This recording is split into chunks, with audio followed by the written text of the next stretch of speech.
રામ રામ પશુપાલક મિત્રો. પશુઓ એ પશુ સાચું ઘરેણું અને આવકનું સાધન છે. પણ જ્યારે કોઈ દૂધાવા પશુ અચાનક બીમારી કે અકસ્માતને કારણે મૃત્યુ પામે ત્યારે પશુપાલક પર આપ તૂટી પડે છે. આ આર્થિક ફટકામાંથી બહાર લાવવા ગુજરાત સરકાર લાવી છે મુખ્યમંત્રી કામધેનુ આર્થિક સહાય યોજના. ચાલો જાણીએ આ યોજનામાં કેટલી મદદ મળે છે.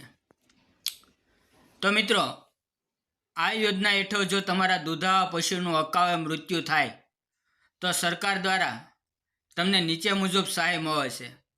મિત્રો, ગાય કે ભેંસના મૃત્યુ પર પશુ દીઠ 40,000 સુધીની સહાય મળવા પાત્ર થાય છે અને ઘેટા બકરાના મૃત્યુ પર પશુ દીઠ 4,000 થી 5,000 સુધીની સહાય સરકાર આપી રહી છે. પરંતુ એક પશુપાલકને વધુમાં વધુ 3 પશુઓ સુધી આ સહાયનો લાભ મળી શકે છે. હવે મિત્રો, હવે જાણીએ આ યોજનાનો લાભ લેવા માટે કઈ કઈ શરતો અને પાત્રતા છે. તો એક તો પશુના કાનમાં 12 આંકડાનો યુનિક ટેગ હોવો ફરજિયાત છે. બીજું, પશુનું મૃત્યુ કુદરતી આફત, અકસ્માત કે કોઈ ચેપી રોગને કારણે થયું હોવું જોઈએ.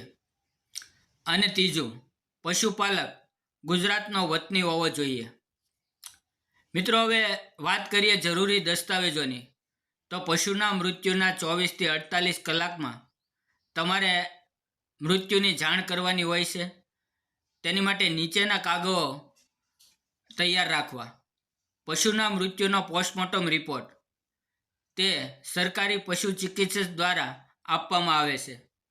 પશુનો ટેગ નંબર અને ટેગ સાથેનો ફોટો, પશુપાલકનું આધાર કાર્ડ અને રેશન કાર્ડ, બેંક પાસબુકની નકલ અને 5મું, પંચનામું તે સ્થાનિક તલાટી કે સરપંચની સહી સાથે રજૂ કરવાનું રહેશે. હવે અરજીની પ્રક્રિયા વિશે જાણીએ તો આ યોજના માટે તમારે આઈ ખેડૂત પોર્ટલ પર ઓનલાઈન અરજી કરવાની રહેશે અથવા તમારા વિસ્તારના સરકારી પશુ દવાખાનાનો સંપર્ક કરવાનો રહેશે.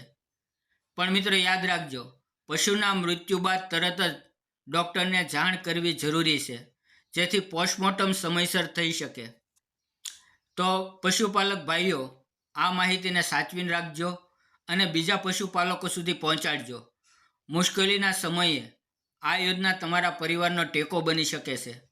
ખેતી અને પશુપાલનની આવી જ જાણકારી માટે અમારી ચેનલને સબસ્ક્રાઈબ કરો.